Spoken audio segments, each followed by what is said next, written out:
Before we start, warning. Spoilers ahead. Today's video will be about an action and comedy movie released in 2017, called Part-Time Spy. Well then, without further ado, let's dive right in.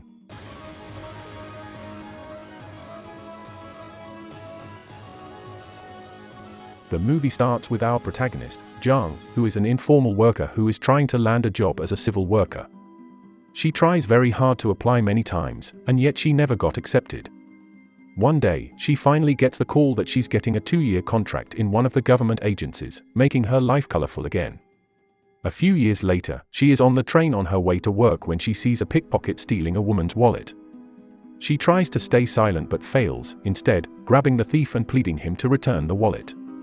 A female detective who's there on a case, Na, sees the commotion and notices the thief, so she beats him up in front of everyone.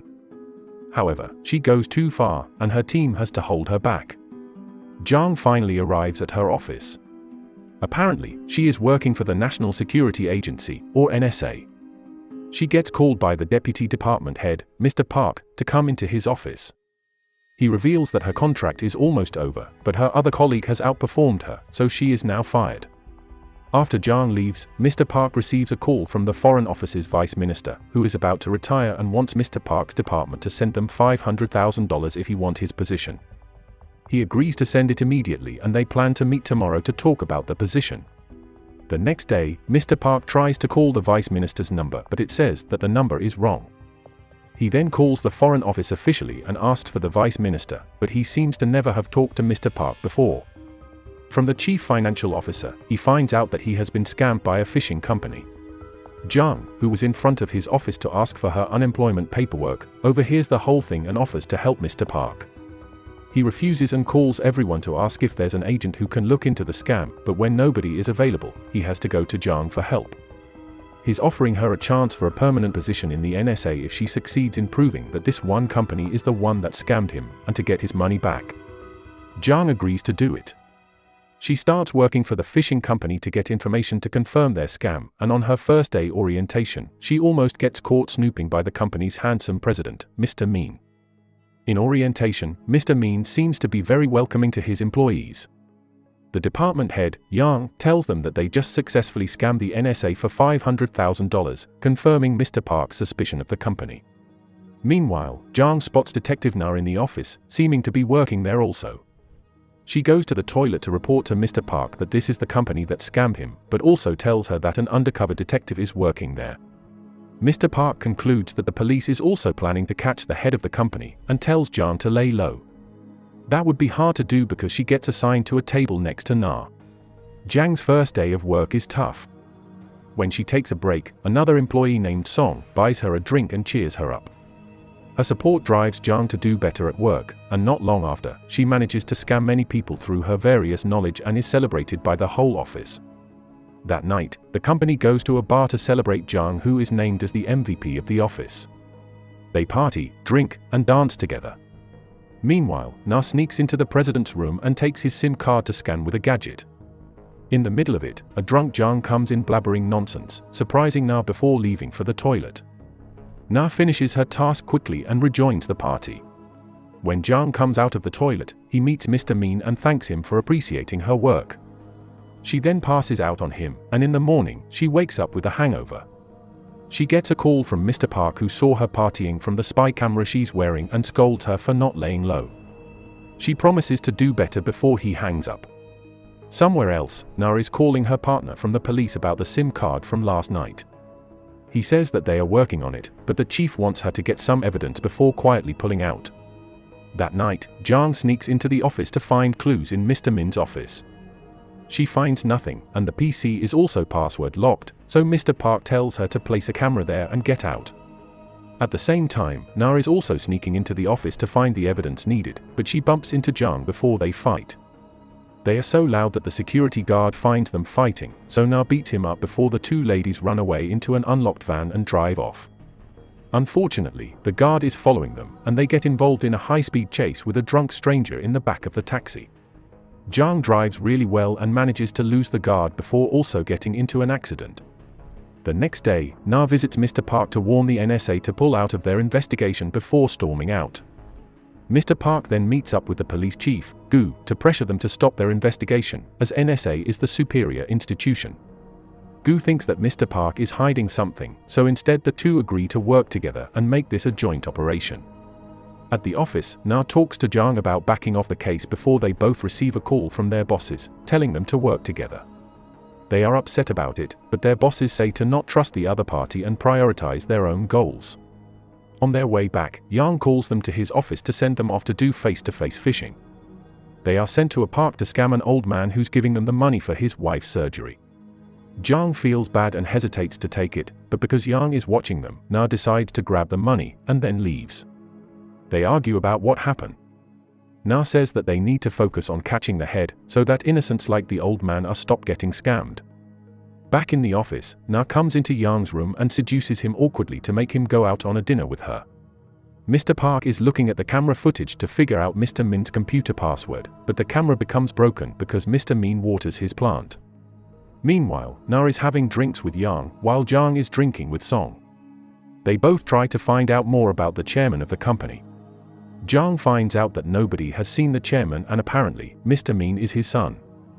Na finds out that the company is going to do a big scam soon. Na agrees to sleep with Yang to get more info, and she scans his SIM card while he is showering.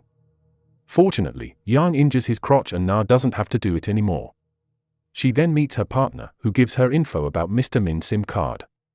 There are only two numbers stored there, Yang's and a Chicken Feet restaurant's number. We also see Mr. Park putting a tracking device under Mr. Min's car. The next day, Na and Jang share the information they got last night. They think what the police scanned is Mr. Min's secondary phone. The office is crowding a table of a worker that's missing. Song is worried because the worker, Yoon, lives with her child alone. Na plans to go seduce Mr. Min while telling Jang to check out Yoon's house. Jang doesn't like the plan because she has a crush on the president, so she sulks at the bus station. But then, Mr. Min stops his car to offer a ride for Jang. He's always kind to her, even offering to have dinner together. Jang suggests going to a Chicken Feet restaurant, and when he takes her home, he gives her his number. Na, who is waiting for Jang, approaches her, saying they need to talk. When they come to her room, it's very run down and ugly, just like my room. Apparently, she took her old room's deposit to pay back the old man's money for his wife's surgery. Feeling bad, Na tells Jang to move in with her, since she's also part of the scam. When they are at Na's place, she tells Jang that Yoon hasn't been home either. She's worried something bad happened because she overheard Yoon pleading to Yang to return some money to a mother that she scammed. They bond that night, and Na agrees to be Jang's friend. From then on, they start to scam only bad people who deserve it, like corruptors and cheating husbands. They drink to celebrate their good deed and have some fun. When Na wakes up the next day, she accidentally receives a call to Jang's phone from Mr. Park, who is scolding Jang, revealing that she's not actually an NSA agent like Na believed she is. The police look into her identity and find out that she was only a contract worker before being fired. In the phishing office, it's time to do the big scam. Na volunteers to be part of it and pushes Jang to do the same. They are going to scam the army's logistic department. Mr. Park pretending to be the army's chief of staff, saying that they need more money because prices of uniforms and equipment have risen.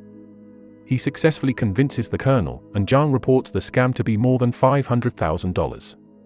Mr. Park tells her to bring the money to him once she has it, but she seems hesitant to do it. She says to Na that she must be used to this because she's a detective, but Na says that being an NSA agent is on another level. They drive home, but unfortunately, their conversation was heard by Song. The girls are sent to collect the briefcase full of money, pretending to be army personnel. They successfully take it, but when they are outside, a man knocks their briefcase with a similar briefcase, both falling before he takes one and leaves. Jang takes the opportunity to run away with the briefcase. Na chases her around, even throwing a plate at her until she gets cut. Jang manages to escape on a military truck, so Na drives her car and tells her team to raid the fishing company's office right now. Suddenly, her car is stopped by another car filled with Yang and his men. They fight and eventually catch her to be kidnapped. Jang comes to the restaurant where Mr. Park is, only to see him already having the briefcase. It turns out their briefcase was swapped by the guy from earlier, who works for Mr. Park. The briefcase she's holding only has blank paper in it. Mr. Park reveals that he never once considered hiring Jang again. She begs for a job on the floor, but Mr. Park just takes his briefcase and leaves. In the car, he's excited to open it and get his money, but instead, it only contains blank paper. Apparently, Jang swapped their cases when she's begging on the floor. Meanwhile, in the fishing office, the police come but are too late as everything is already gone. They worry about Na because they can't reach her or Jang. One of them say he will look into the NSA. In a bus station, Jang calls Mr. Min to ask where Na is. We see Na tied up to a chair, trying to cut the rope loose while her captors taunt her. She manages to cut it and beats up the two guys before Mr. Min comes in and holds a gun to her head. He tells Jang that Na is fine, and gives the phone to her. Jang tells Na that she's coming to save her even though Na is mad at her and says not to come. Jang gets picked up by Yang in Mr. Min's car. Mr. Park, who traced the car, follows it while he is also followed by the police officer. He calls his chief to say that he's heading to the harbor and they are probably smuggling the money out of the country. The police prepare to ambush the harbor. Jang arrives and drops the suitcase to help Na. They then get tied up together, and Mr. Min reveals that he's actually the chairman. He leaves them with a couple of vicious dogs and leaves to get picked up by a boat. The girls manage to subdue the dogs and Na makes the boat drive away using a false signal. Mr. Min's men fight her, then Mr. Park arrives with a gun only to be caught in a net by Jang. Mr. Min runs from the police, even shooting Yang to distract them, and hides alone. Jang finds him and they fight, but she loses and becomes his hostage. Na gets mad at Mr. Min for catching Jang and underestimating her, so she grabs a gun and throws it as a distraction, so Jang can slam him down and knock him out. The police catch all the bad guys, and in the last scene, Jang and Na are chatting and joking around by the harbor. That is the end of the recap. Thank you for watching. Don't forget to like and smash the subscribe button so you won't miss any new videos from us. Also tell us what movie should we recap for you next in the comment section below. See you next time.